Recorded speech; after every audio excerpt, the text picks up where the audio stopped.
Hi, my name is Simona Valentina, a pop folk singer-songwriter based in London, UK, originally from a small town in the heart of Transylvania, Romania, called Victoria. Living in Romania, a post-communist country, as a child and teenager for about 22 years, and moving here to London and living here for almost 12 years, I can now see myself in a sort of duality situation with two different mindsets, speaking two very different languages and having almost two brains at the same time. However, these opposite sides have slowly mingled over the years and turned themselves into some kind of a hybrid that is reflected in my music, to be honest. I sometimes write about all stories of mine from Romania, from my childhood, from my teenage years. And other times I write about stories I've accumulated in London, in the UK, my current home. My values and my ideas about life have changed dramatically since moving here. I learned to embrace and love diversity, differences of religion, cultures, ethnicities, values, etc.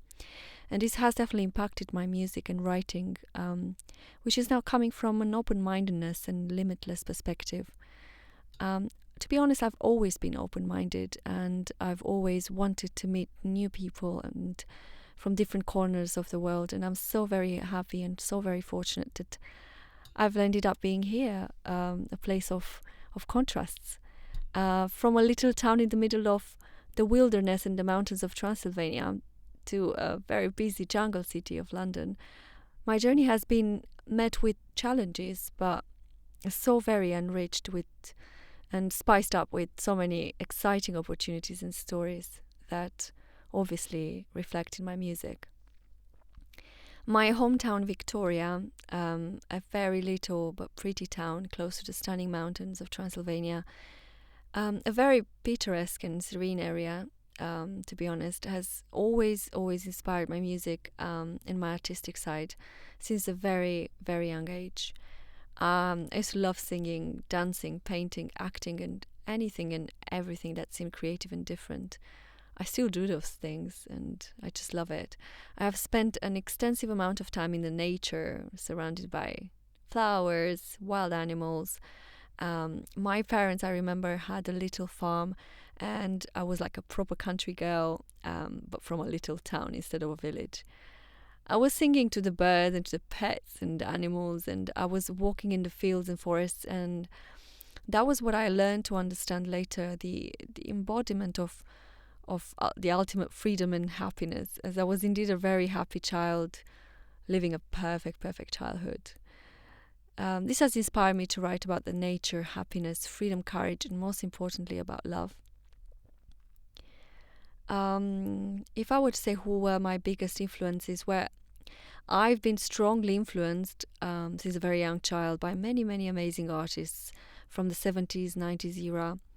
My parents used to have like a large collection of vinyls and cassettes. They were music lovers, both of them. They're not singers, none of them, but they love music. Yeah, my father now he's into Eminem, believe it or not. He's like a 6-year-old, crazy about Eminem. So he's very active in like listening and appreciating music.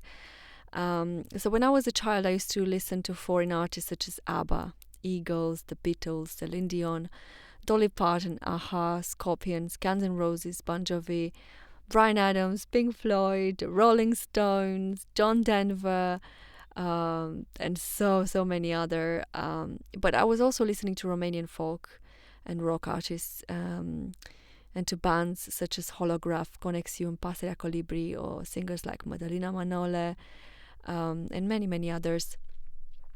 And this may explain my influence and direction to pop and folk and rock music styles. What am I focusing right now? Well, I'm currently in and out of studio recordings, to be honest, as I'm working on some new songs and re-recording some old tunes of mine that will form part of my debut album, which should be out before the end of the year. Fingers crossed. At the same time, I am running some gigs around London. Next one is just around the corner. It's next Sunday on the 16th of July in Camden Town. On top of it all, I work in finance. I have a full-time job in finance, believe it or not. Not a very creative job, but it's not too far from being creative either, to be honest. A lot of people think it's a very, very strict, very pragmatic field, which is true, but it does require some sort of amount of creativity. I mean, it did help. This creative side of me did help in my job. Um, I have a pretty busy life indeed, but I love every second of it. Um, every person who is an independent musician mainly knows that making a living with just creating and performing music is extremely, extremely hard, especially in a very expensive city such as London.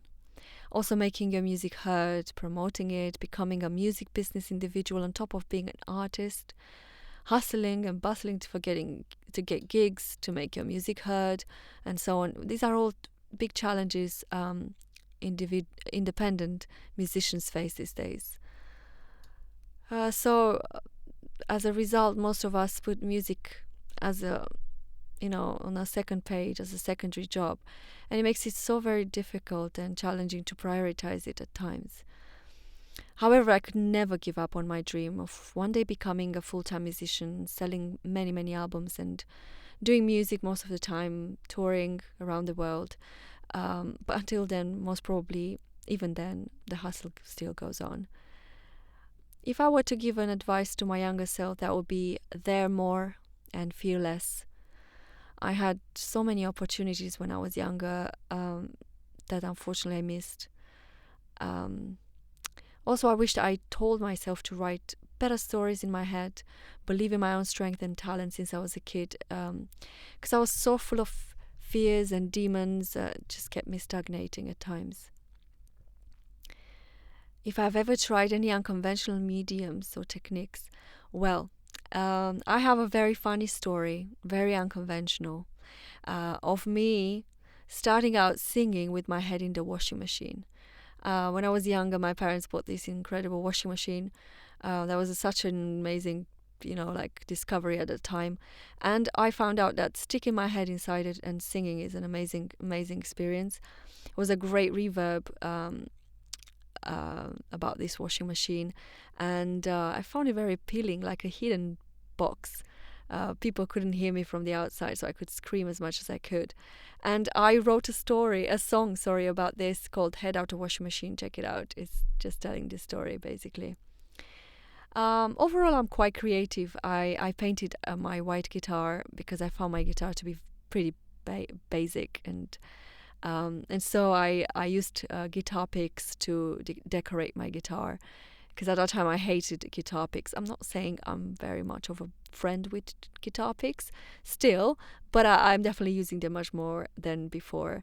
So yeah, I have some flower powers on my guitar painted and designed with guitar picks and acrylics and all of that. I also used to paint walls and do a lot of crazy stuff when I was younger. So yeah, I definitely love unconventional art as well.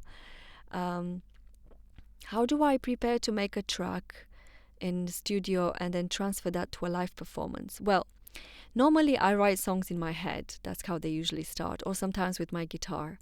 Then in the studio, obviously I go for a full production with guitar, drum machine, instruments. And live, I perform. I bring down everything to just the basic guitar and voice. So I do it acoustic style. Sometimes, very, very rarely, I use instrumental tracks. But yeah, most of the times is acoustic. What's the best reaction someone had to my music? Well, I have had people sing along with me on a few songs, to be honest. The most catchy one and loved one I've noticed to be my anthem song, so to speak, "Head Out a Washing Machine." But had people sing along with me on the chorus of Thorns, "Time to Fly," "Bitter in Love," "Blue Tattoo," "Dusted Artist." It's so incredible when you see people vibing with your music and singing along, understand and feel your music. It's just the best feeling ever. I can't even describe. It's just, yeah, it's pure happiness. It's like, oh, finally my song is understood. It's like it's got its final destination in the heart of someone. the best reaction, I remember when I first sang my song Out of Sea in front of a few acquaintances and friends. One of them burst into tears, um, saying that the song speak volume to them. The song Out of Sea is about the differences between men and women and how hard it is sometimes to make yourself understood. And I think she was going through an emotional, painful stage in her relationship. So yeah, the song spoke to her. And although I was sad to make her cry, I just realized, oh, that's very good because she understood the song and she got the idea and the feelings I had when I wrote the song. What do I hope people take away from my music? I would say peace, love, and freedom. These are the three things I write most about. As for me, life is like just bits and stages of a journey into the unknown where freedom, peace, and love govern, to make it meaningful and pleasant when there is bitterness and pain from heartbreaks and suffering. My any upcoming events, if I were to say, I have a couple of new songs that will come out in the next few months. I'm working on my first album with a really great producer and musician called Will Wilson. It should be out before the end of the year, hopefully. This album, it's been taking longer than I thought, but I promise it's going to be great. I have a gig on the 16th of July on Sunday at the Buck's Head in Camden, and one more to be confirmed sometimes in September.